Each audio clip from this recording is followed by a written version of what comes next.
Senhor, irmãos. Amém? Pegue sua Bíblia.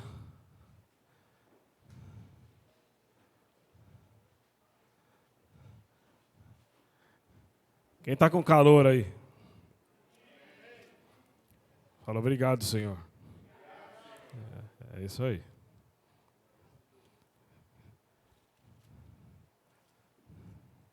Não vou falar melhor esse calor do que o outro, né? Mas nem precisa. O clima está aí para responder isso aí. Amém? Êxodo 2. Para você, mamãe, feliz Dia das Mães. Que Deus te abençoe.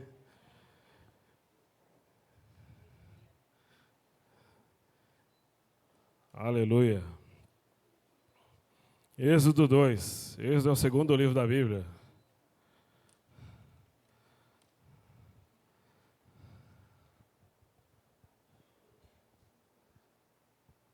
Amém? Diz assim: E foi-se um varão da casa de Levi e casou-se com uma filha de Levi. E a mulher concebeu e teve um filho, e vendo que ele era formoso, escondeu-o 3 meses. Não podendo, porém, mais escondê-lo, tomou uma arca de juncos e a betumou com betume e pez. E pondo nela o menino, pôs-se nos juncos à borda do rio. E a irmã do menino postou-se de longe, para saber o que lhe havia de acontecer. E a filha de Faraó desceu a lavar-se no rio, e as suas donzelas passeavam pela borda do rio. E ela viu a arca no meio dos juncos, e enviou a sua criada, e a tomou. E abrindo-a, viu o menino, e eis que o menino chorava. E moveu-se de compaixão dele e disse: Dos meninos dos hebreus é este.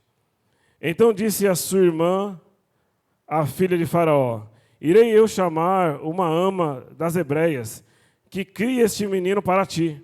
E a filha de Faraó disse-lhe: Vai.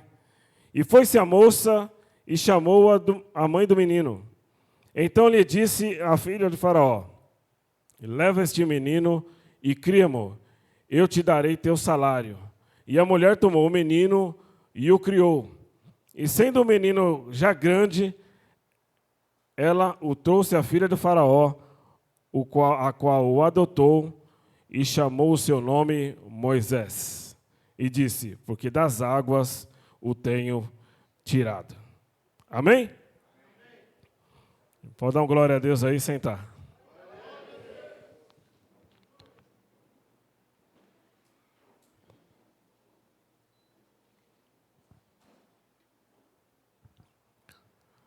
Aleluia. O texto fala, irmãos, de uma mulher, né? Hoje é Dia das Mães. Eu separei algumas mães aqui para falar sobre, não só sobre o Dia das Mães, né, mas da importância de uma mãe, como a mãe faz a diferença na vida das pessoas, como Deus deu um privilégio para a mulher, né, mudar o seu nível, o seu patamar de vida, podendo exercer dentro dela, no seu ventre, um milagre da vida. E a Bíblia tem várias passagens a respeito disso.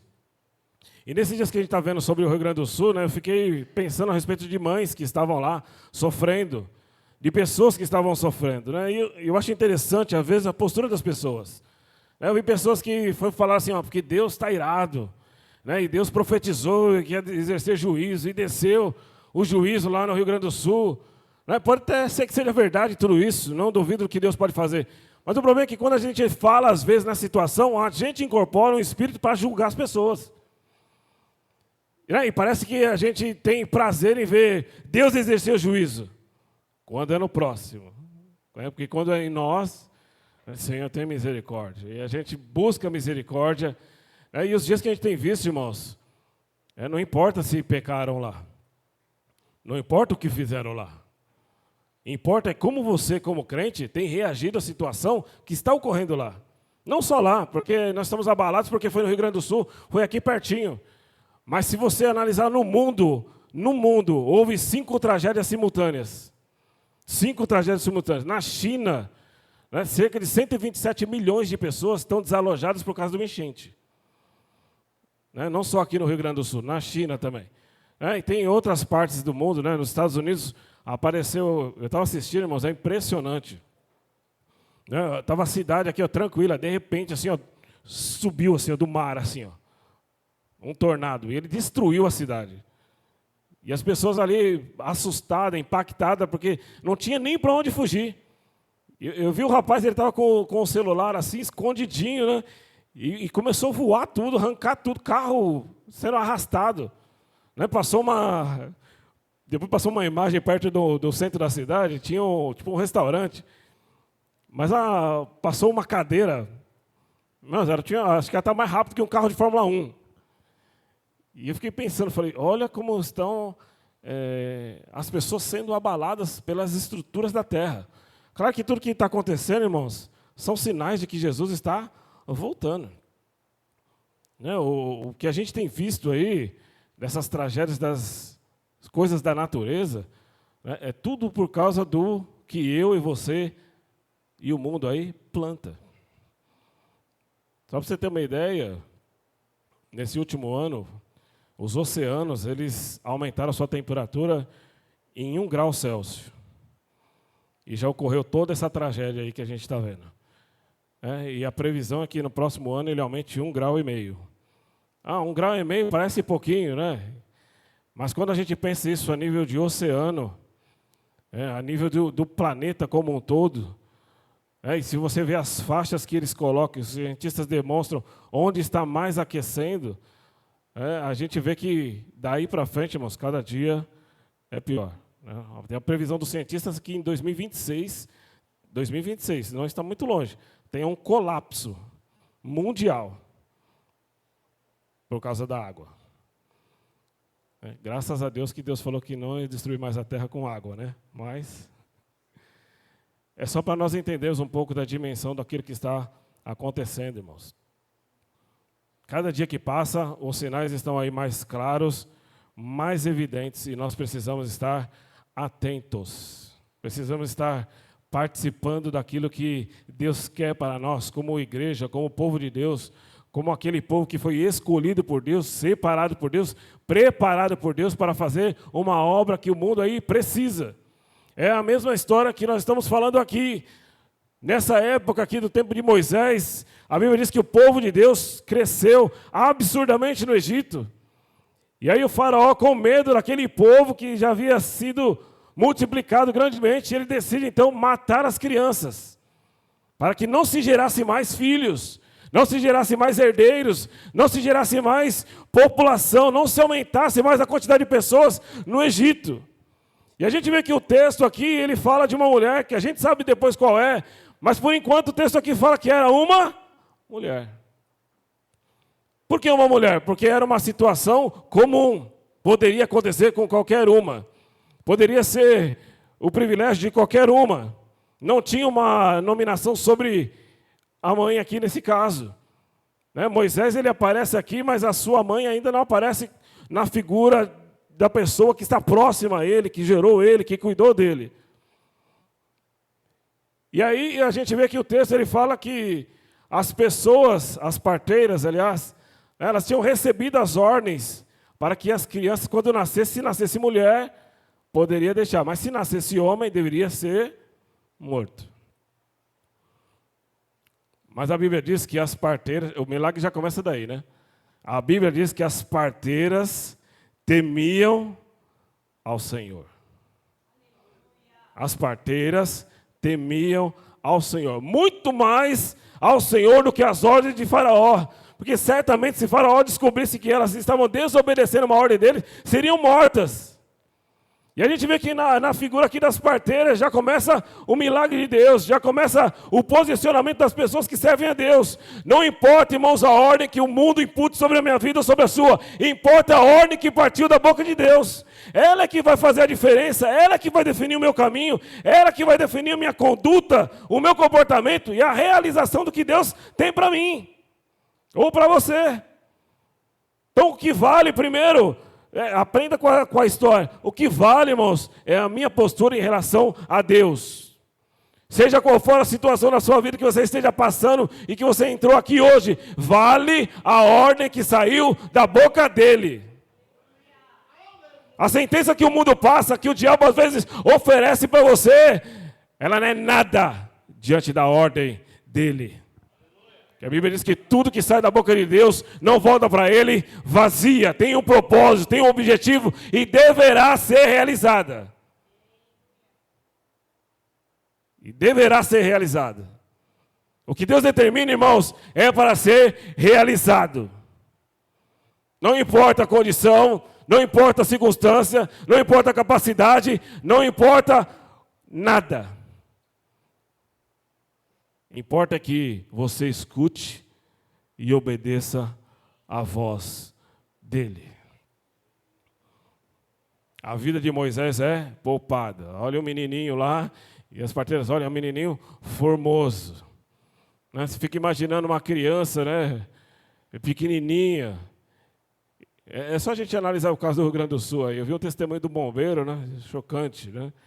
Não sei quem ouviu essa história, né, mas o bombeiro falou que ele estava resgatando algumas pessoas e ele resgatou uma criança pequenininha.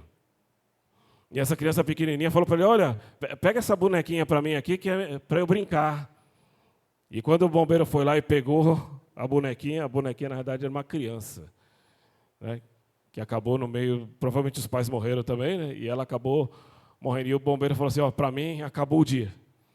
Já nem vou mais seguir no meu trabalho, porque isso daqui me abalou de tal forma que me paralisou. Né, e eu fico imaginando no texto aqui a mesma situação. Né, pega o menininho, olha para ele, fala, não, a gente tem que matar ele. Não tem coragem, né? Elas não tiveram coragem, não tiveram essa presunção no coração. Pelo contrário, né? Nós estamos obedecendo a ordem de Deus. E Deus, ele tem um preparo, ele nos escolhe dentro do ventre da nossa mãe, ele já determina o nosso ministério, ele já determina o propósito da nossa vida no ventre da mãe. É antes do processo que o homem possa conhecer, porque a Bíblia diz que o que acontece dentro da mãe, dentro da mulher, a ciência não tem poder, capacidade, nem conhecimento para descrever o milagre de Deus. Até hoje eles tentam explicar como é que os ossos se formam no ventre da mãe. Até hoje eles tentam explicar como é que a vida é formada, como que é a origem da vida, e não se consegue porque o poder da vida, irmãos, está nele.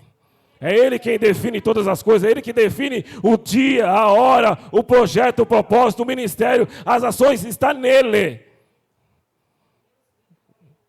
Aleluia! E o texto vai continuar falando, vai narrar. Aí o texto começa a narrar, então, o posicionamento de uma mãe. Eu não posso deixar que o meu filho morra. O que eu vou fazer? E aí Deus, ele é fantástico, né? Não só pelas suas ações, pelo seu planejamento que é superior, não só pelo seu pensamento que é além do nosso, né? Mas pela capacidade e inteligência que ele coloca na mãe. A mãe olha, vê o perigo, esconde ele. Eu fiquei pensando, esconder uma criança, irmãos, até 3 meses é bem difícil, porque a criança chora. Então eu imagino que, por exemplo, a casa de Joquebede não ficasse muito na beira do Egito, na divisão ali da terra. Ela devia ficar um pouquinho mais no meio. Né? Embora os soldados egípcios fizessem ronda por meio do povo, né? Porque o povo era escravo naquele tempo, né? O povo não tinha o poder de escolha, eles simplesmente saíam da sua casa, trabalhavam e voltavam para lá. Né? E, periodicamente, eles tinham as suas casas revistadas. Eu imagino que, nesse período, a revista devia ser mais intensa ainda, né? Justamente pelo nascimento das crianças. Então vamos identificar, vamos ver se estão cumprindo a ordem. Porque a ideia do faraó, quando ele se levantou, irmãos, era massacrar o povo.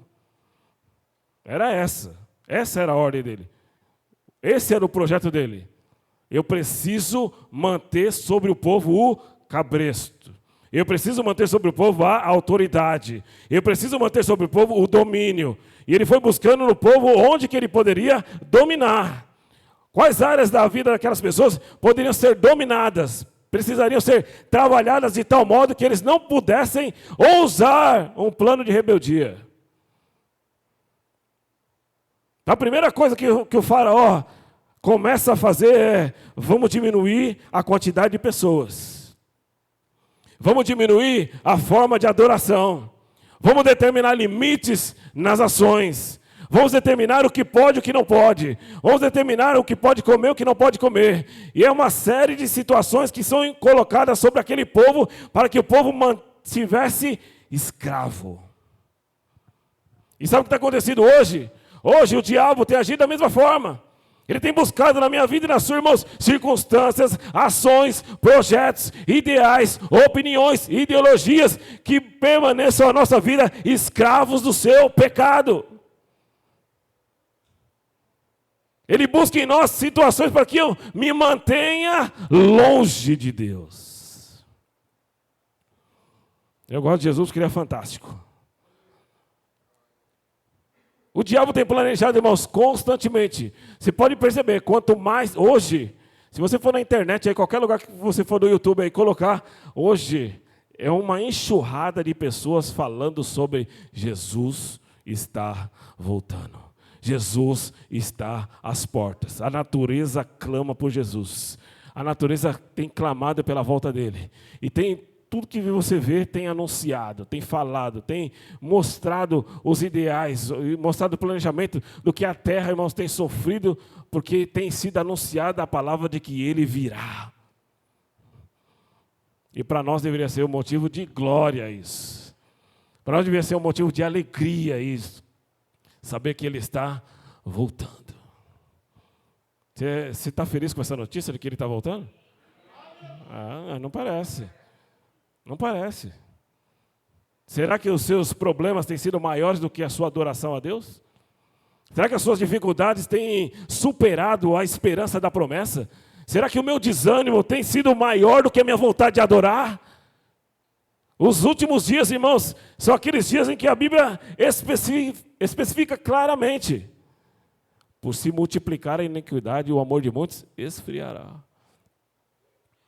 E hoje Deus veio trazer um alerta para você. Não era bem isso que tinha na minha cabeça, mas o que Deus veio trazer hoje para mim e para você, irmãos, é um alerta. Para que você aprenda com as posturas das mães que a Bíblia nos dá de ensinamento. Quando o faraó decidiu matar todo mundo, a mãe teve um plano. Eu vou ali onde a filha do faraó toma banho. Preparou um cestinho. Betumou ele, preparou o lugar para que aquela criança ficasse, e ela coloca no rio, e o rio conduz, né? Olha só, o rio conduz aquela criança até a filha do faraó. Olha como Deus é fantástico, aquele que determinou a morte da criança, aquele que determinou quem deveria morrer, aquele que determinou que nenhum processo de Deus deveria existir para aquelas crianças que nascessem, Deus fala assim: é você mesmo que vai cuidar e vai criar daquele que vai libertar o povo de você. É por isso que, irmãos, não importa a situação que eu esteja, não importa a dificuldade que se apresente, importa a minha postura diante de Deus.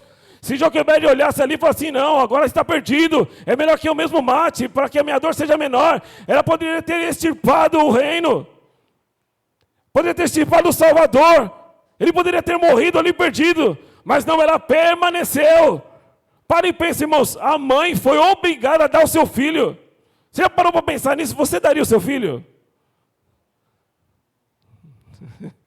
Não era nem para morrer aqui. Ela deu o seu filho. Mas olha o projeto de Deus. Às vezes, a gente acha, a gente pensa, ou a gente tem uns planos e parece que aquele nosso plano é o ideal. Não, irmãos, o plano ideal é o plano de Deus, porque Ele está vendo coisas que eu não estou vendo. Ele está enxergando além de limites, Ele está enxergando além da minha incredulidade, Ele está enxergando além das barreiras, Ele está enxergando além dos obstáculos, Ele está enxergando além das situações. E aí aquela mãe Né? Recebe ó, o projeto de Deus de cuidar do seu próprio filho e ainda receber um salário por isso. Olha como Deus age. Ela poderia ter perdido seu filho, mas ela gerou seu filho, guardou seu filho foi conduzido à filha de Faraó e ela recebeu um salário para cuidar do seu próprio filho. Ela já ia fazer esse trabalho de graça. Mas a honra que Deus tem, irmãos, o cuidado e o amor que Ele tem para nós, supera todas as nossas expectativas e os nossos planos. E ela recebeu um salário para cuidar do seu próprio filho. Então, quando a gente olha aqui para o texto, você vê que o texto aqui ele não nomina Joquebede. Ela não aparece, ela vai aparecer só no capítulo 6. Que está falando sobre a genealogia, sobre a descendência, que ela era da tribo de Levi, assim como seu marido Anrão também era da tribo de Levi. Então Moisés ele nasce num berço levítico e paira sobre ele uma responsabilidade de libertar um povo. Paira sobre ele um ministério que é transformador, que é renovador. Eu não sei, irmão, se você está aqui hoje com um projeto de ser restaurador, de ser transformador, mas o que Deus está falando para mim e para você hoje é que Deus pode gerar em nós um projeto que será transformador para vidas lá fora. Ele pode gerar em mim e você pessoas capazes de transformar e mudar esse reino que nós estamos vendo aí, as circunstâncias que nós estamos vendo aí, a boa palavra que nós precisamos passar para aquele que necessita. Se você crê, Deus pode gerar em você hoje um ministério que vai transformar vidas aí fora. Joquebede significa a glória de Deus, ou Deus é a glória. Nome não muito propício, né? Deus é a glória. Deus é a glória. Deus é a glória. Não vem nome sem missão, irmão. Não vem nome sem propósito. Não tem vida sem objetivo. Não tem planejamento de Deus para coisas vazias. Tudo que Deus tem objetivo, propósito, caminho a ser seguido. Por isso que Joquebede não era mais uma na multidão. Ela era mais uma no sentido de que ela era mais uma mulher naquele lugar. Por isso que ela não era nominada. Mas quando a Bíblia vem classificá-la, vem falando a mãe de Moisés. Ela representa o Deus da glória. A posição dela define muito quem ela é. Extremamente inteligente. Extremamente perspicaz. Esconder uma criança 3 meses não é fácil. Você perguntar para a professora da escola bíblica hoje, né, 1 hora que ela fica com as crianças ali, se ela conseguiria esconder só um para ficar em silêncio. Nós, pais, não temos essa capacidade, né? Mas ela, irmãos, extremamente hábil, extremamente inteligente, extremamente obediente ao Deus da glória. O problema é que às vezes as pessoas acham que ler a Bíblia parece que diminui-se o valor da mulher. Pelo contrário, irmãos. A mulher tem a missão mais importante. A missão mais importante. Ela tem um privilégio que Deus não deu para os homens. O homem não fica grávido, né? Até que eu saiba que a ciência faz algum milagre, né? Que susto, né? Me ajuda aí, né? Deus deu para a mulher o poder de gerar vida. Gerar vida. Claro que é um complemento, né? Mas o que Deus está falando para nós assim, a posição dela define o futuro. É a mesma coisa que aconteceu no Gênesis. Quando você está lendo o livro de Gênesis, que a Bíblia fala que Deus criou o homem, Deus criou a mulher. E a Bíblia diz que Deus chamou o homem de Adão. Vocês estão com medo, irmão? Não tenha dúvida, Deus criou Adão. Mas a Bíblia não diz o nome da mulher. E o texto vai passando e fala que eles estavam lá, né? Adão sofreu aquele sono, foi gerada a mulher, eles permaneceram no jardim, até que pecaram. Até aí, irmãos, Eva nunca apareceu. Apareceu uma mulher. Eva só aparece na história bíblica, irmãos, quando Deus olha para ela e dá uma opção de salvação. E dá uma responsabilidade para o seu marido, e o seu marido olha para ela e fala assim: o seu nome será Eva. Não porque você é pecadora, não porque você comeu fruto, mas porque você será mãe de todos os viventes. Eva não foi conhecida pelo rótulo do seu pecado. Deus não deixou que isso acontecesse. Ela foi reconhecida por aquilo que Deus tinha planejado de futuro para ela. O que o diabo planeja, irmãos, para a nossa vida é para marcar o nosso nome de hoje para trás. Mas o que Deus determina na minha vida e na sua é para marcar o seu nome de hoje para frente. É de hoje para frente que Deus define quem você é, qual é o projeto que Ele é, o que Ele determinou sobre a sua vida, qual o ministério que Ele tem. Tudo depende de hoje para frente. Quem olha para trás, irmãos, é só o diabo. Deus não tem projeto para ninguém no passado.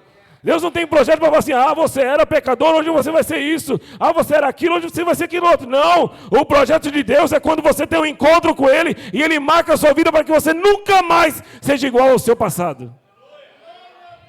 É para que você olhe sempre para frente.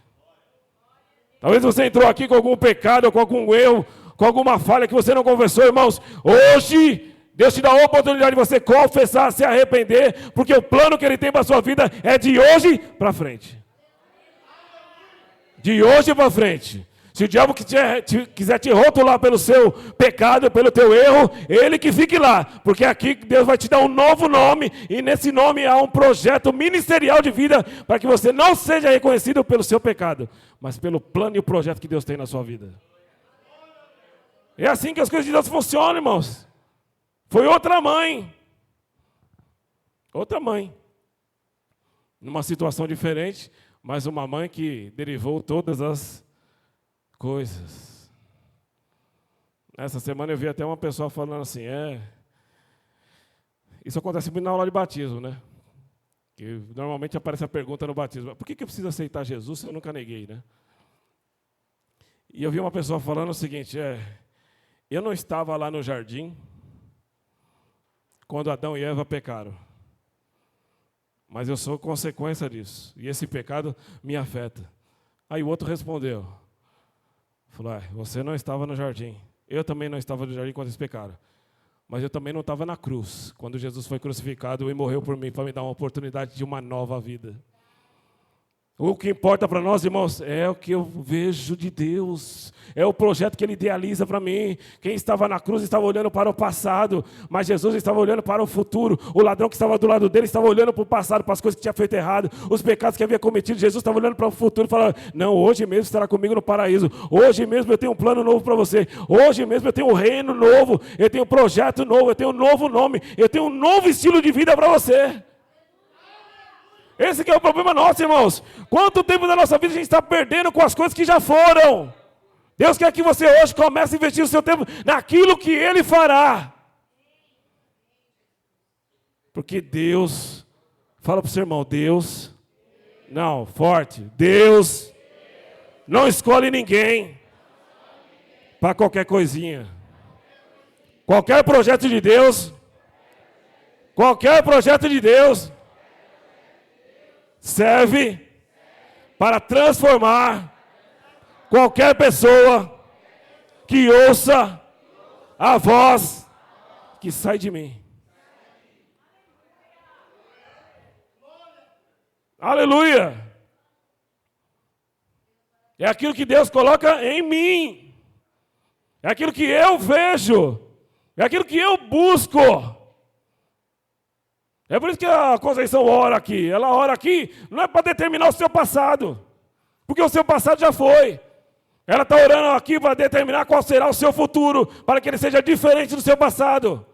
Para que no passado aquilo que reinou, aquilo que dominou, seja diferente daquele que está à frente de todas as coisas. Aquele que está longe e à frente de todas as coisas.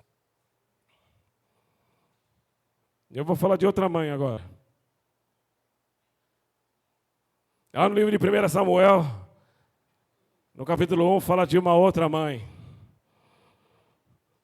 Não precisa abrir, eu vou contar a história. Tinha uma mãe chamada Ana.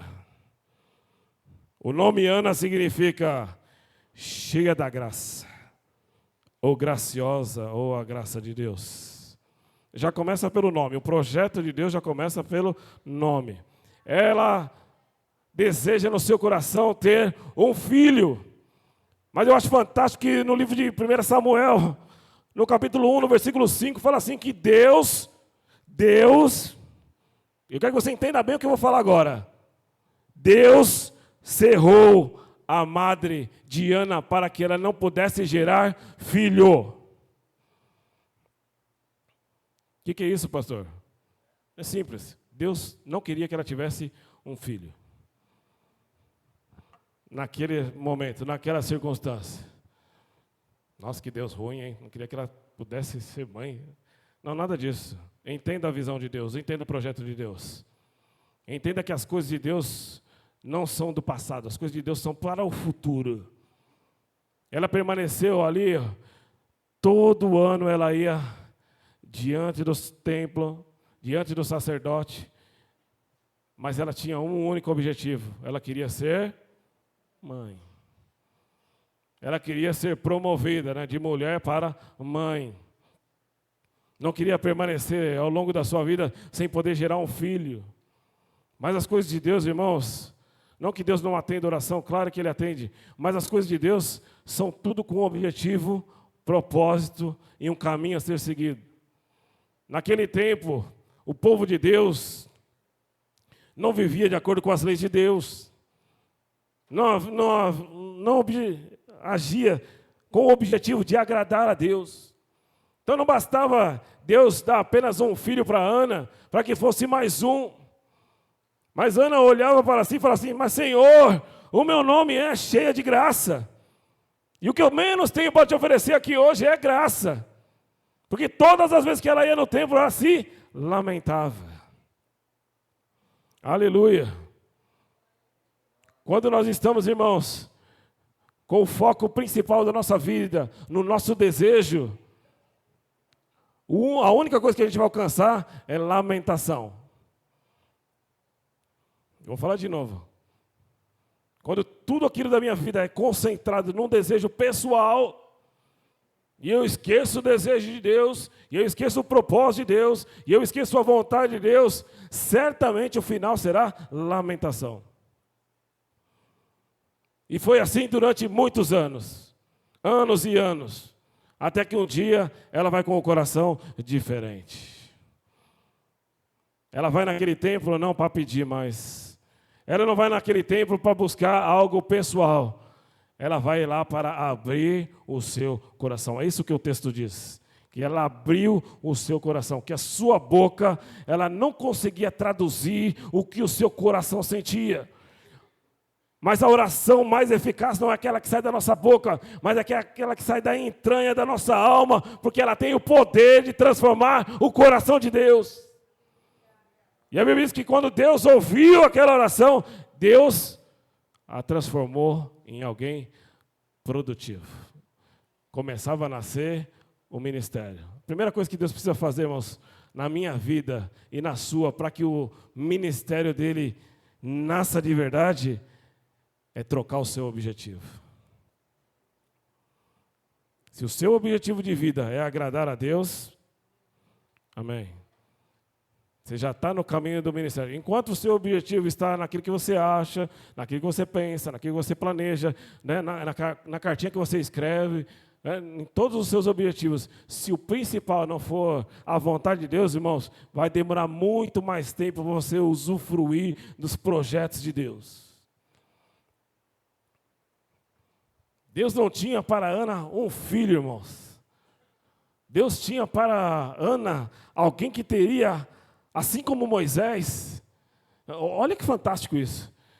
Deus tinha para Ana, não um filho, ele tinha para Ana um projeto similar ao de Joquebede, que era similar ao de Maria. Deus elevar um homem a um nível que é só Deus acima dele. Já parou para pensar isso? O filho da Joquebede, Deus é a glória. Olha que fantástico. Moisés, que era o filho daquela que era o Deus da glória, ele só se manifestava e só andava se a glória estivesse com ele. Se a glória não estivesse com ele, ele não saía do lugar.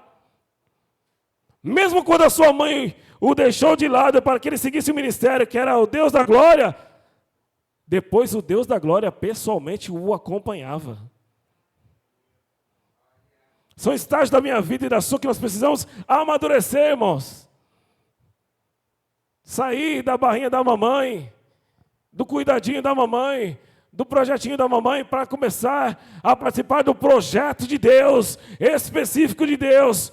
Porque quando Deus resolveu dar um filho para Ana, Ele deu um filho que era um juiz, um sacerdote e um profeta.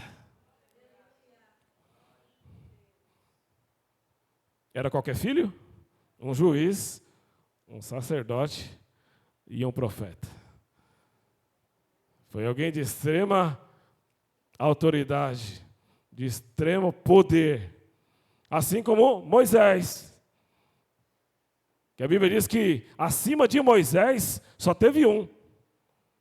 Jesus. Olha que fantástico. Acima de Moisés, só Jesus. E para Samuel, Deus deu o poder e a capacidade que a maioria no Antigo Testamento não teve e até hoje não tem. Porque às vezes nós não conseguimos ser um bom juiz diante de Deus. Às vezes nós não conseguimos ser um bom sacerdote. Às vezes nós não conseguimos ser um bom profeta.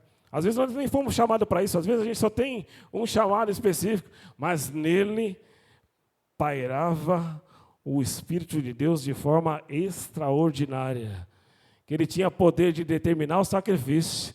Ele tinha o poder de determinar como Deus ia agir. E ele tinha o poder de falar para o povo em nome de Deus. E ele tinha o poder de julgar todas as ações do povo. Era fraco o tal Samuel? Aí a gente vem para a mãe. A mãe pede um filho. Sofre anos e anos por causa do filho. Mas a primeira coisa que ela faz com o filho é a mesma coisa que Joquebede. Ela entrega para o Senhor para que Ele cuide. Tem áreas da sua vida hoje, irmãos, que você precisa colocar na mão de Deus para que Ele cuide. Se você deixar Deus conduzir essa área da sua vida, você vai ver o final que Ele tem preparado para você. Se você deixar todas as coisas de lado e colocar a sua vida no propósito de Deus, você vai ver o que Deus vai fazer na sua vida. É preciso que você tenha essa atitude. É preciso que você tenha esse desejo no coração de começar a buscar as coisas de Deus, irmãos, sem limite. E eu não estou falando de igreja, não. Estou falando de você vir aqui na igreja, vir aqui na vigília para receber poder. Não estou falando nada disso. Eu estou falando de um Deus que te conhece lá no escondido, lá no culto, lá no quarto fechado, lá na portinha fechada, lá onde ninguém entra, lá onde não tem espaço para palpite, lá onde não tem espaço para opinião, lá não tem espaço para conselho. Por quê? Porque aquele que é maravilhoso, conselheiro, Deus forte, Pai da eternidade, Príncipe da paz, está ao seu lado toda vez que você dobra o seu joelho para orar.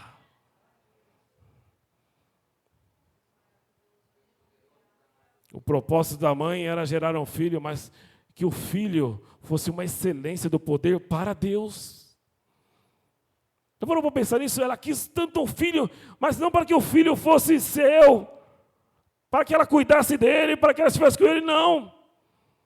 É para que ele, diante de Deus, fosse uma oferta. O que ela foi 10 anos, 15 anos, 20 anos, talvez, oferecer para Deus, não era aquilo que ela tinha, mas era aquele presente que ela queria gerar e colocar. Falar, Senhor, é seu.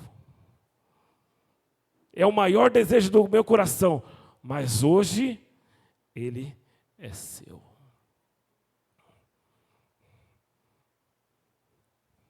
Se você quiser buscar um sinônimo para a mãe, é sacrifício. Não conheço nenhuma mãe que não tenha feito nenhum sacrifício pelo filho. Conhece alguma? Alguma mãe que não fez nenhum sacrifício pelo filho? Às vezes quando eu falo alguma coisa para minha mãe, ela fala assim, eu fiquei 9 meses aqui, ó, te segurando na barriga. Você já nasce com um peso de dívida de 9 meses de vida. E o problema é que passa-se os anos e você nunca consegue pagar essa dívida. Só multiplica. Então pensa a Ana, que tinha amado e cerrada, não podia gerar. E quando ela gera o filho, né, certamente ela fala assim, agora é meu. Nossa, Deus me deu, agora eu vou cuidar dele. Eu vou preparar a melhor roupa para ele. Agora eu vou levar ele lá no templo, agora todo mundo vai ver eu andando com meu filho. Era esse o sentimento dela? Não. Até porque esse sentimento é pecado, tá? Se você receber uma bênção de Deus para mostrar para os outros, cuidado. Talvez você não recebeu por causa disso. Vou pegar aqui agora, eu vou mostrar para tu, vai ter que me engolir, né? Ainda até canta, quem me viu passar na prova, né? Me ver na bênção, vai ter que... Vai cantando qualquer hino aí que você vai ver onde você vai parar.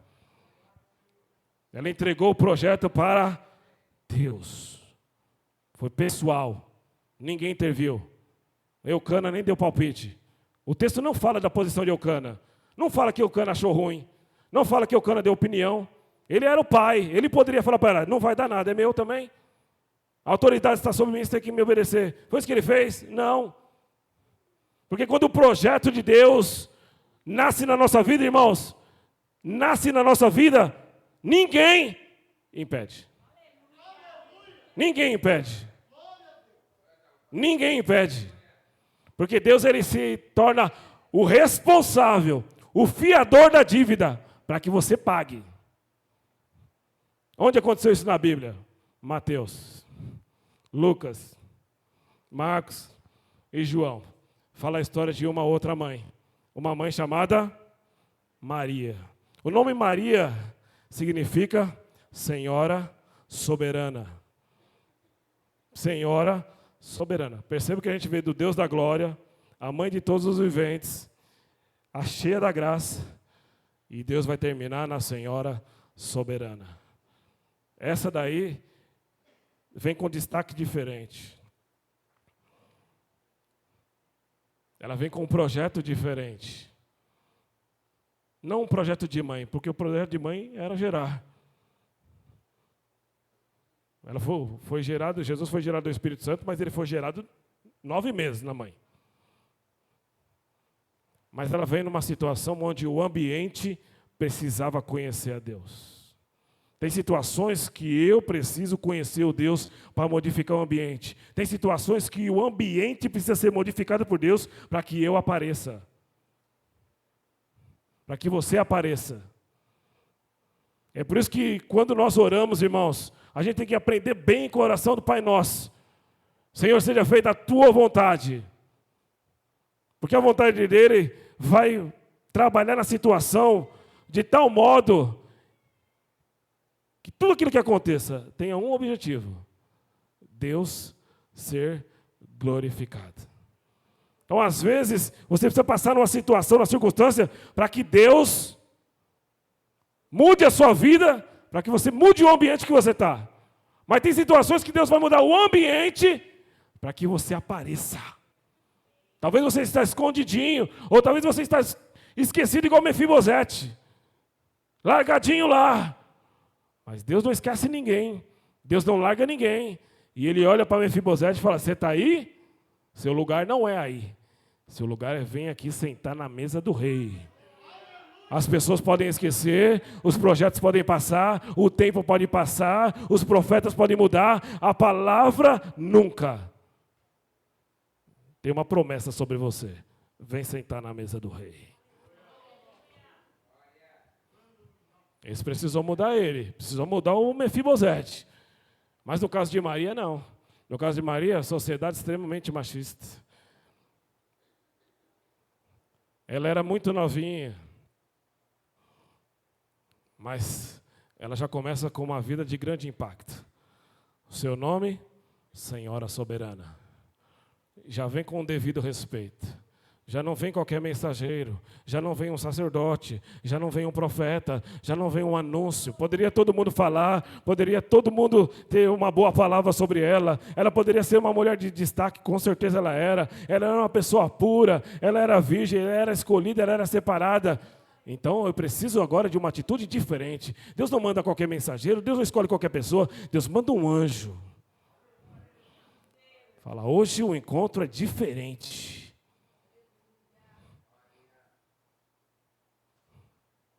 E o anjo chega e ele fala para ela, salve agraciada. Deus vem hoje aqui e fala para você hoje, salve agraciado. Porque eu escolhi você do ventre da sua mãe e eu te dei as nações como profeta de Deus. Essa é a missão que Deus nos atribui.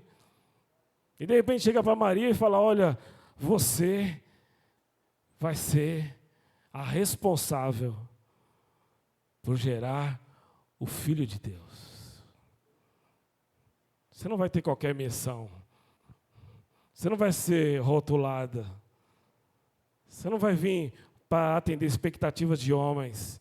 Você não vai vir aqui para trazer mais um no mundo. Não, você foi escolhida.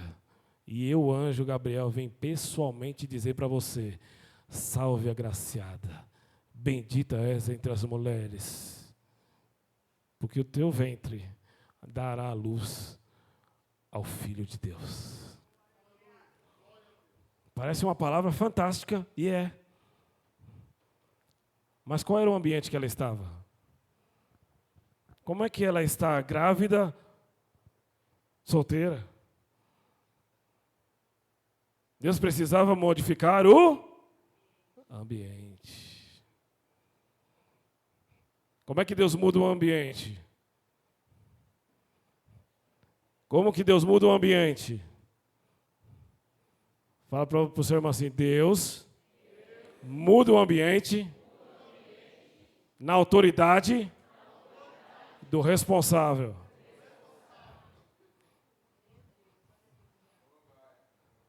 Aí não é Maria que vai falar com o anjo, não. Não é Maria, Maria, eu vou dar um recadinho aqui, não. O anjo fala, eu vou lá falar com José. Olha como Deus trabalha, irmão. É o anjo que deixa a palavra de promessa sobre Maria, mas a palavra de promessa não é largada. Receba. Aí eu caio, aleluia, recebi de Deus. Não, não é isso. A palavra da promessa, ela vem como uma semente lançada. E ela precisa ser planejada para a multiplicação. Então o anjo vem e vem compartilhar a semente. Ele vai na autoridade.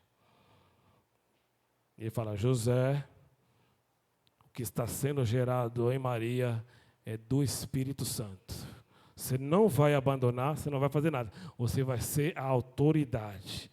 Porque paira sobre você uma responsabilidade não igual a dela de gerar, mas paira sobre você a responsabilidade de manter o filho no caminho. A autoridade faz com que o filho permaneça no caminho.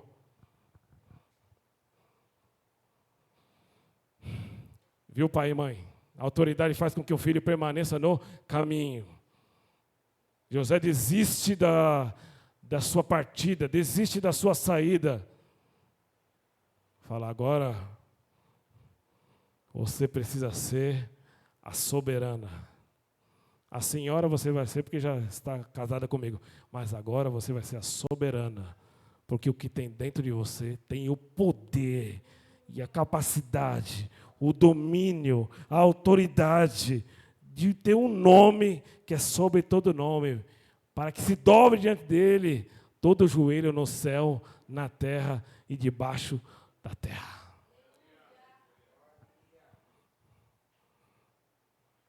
Entregas. Maria vai junto com José, cria Jesus, acompanha Jesus, vê os sinais de Jesus, vê os milagres de Jesus. Às vezes quer dar uma ajudinha para Jesus. Mas ela entende que o seu papel era ser mãe e cuidadora do Messias. Ela não muda de lado, ela não muda de opinião, ela não muda de filho, ela permanece até o fim. Porque lá na hora que Jesus estava sendo crucificado, onde estava a mãe? No pé da cruz. Jesus fala para ela, está vendo esse daí do seu lado? Esse agora é o teu filho. Acho fantástico esse trecho. Esse aí é o teu filho. Não era para ela adotar supostamente o João. É para que ela pudesse manter o filho no caminho. Que depois que Jesus morresse na cruz, ressuscitasse, ele não estaria mais aqui. Mas o reino precisava continuar. E ele precisa continuar através de você, irmão. Ele precisa continuar através de mim. Ele precisa que essas mães aqui não tenham feito sacrifício em vão, não tenham sofrido em vão. Pelo contrário, Moisés, o libertador, acima dele só Jesus, Samuel, juiz, sacerdote, profeta, Eva, mãe de todos os viventes, Maria, a soberana Senhora, que teve no seu ventre o poder de gerar o Filho de Deus, para que hoje eu e você continuássemos a receber dele vida. Você só está aqui hoje por causa de Maria, porque ela gerou aquele que tem o poder de te dar vida. Não pairou sobre Jesus condenação, não pairou sobre Jesus juízo. Pelo contrário, ele te chamou de filho e ele quer que quando a trombeta soar, o seu nome seja chamado para que lá no céu e tenha um lugar preparado, não só para mim, mas para você também, em nome de Jesus. Amém? Que Deus te abençoe em nome de Jesus.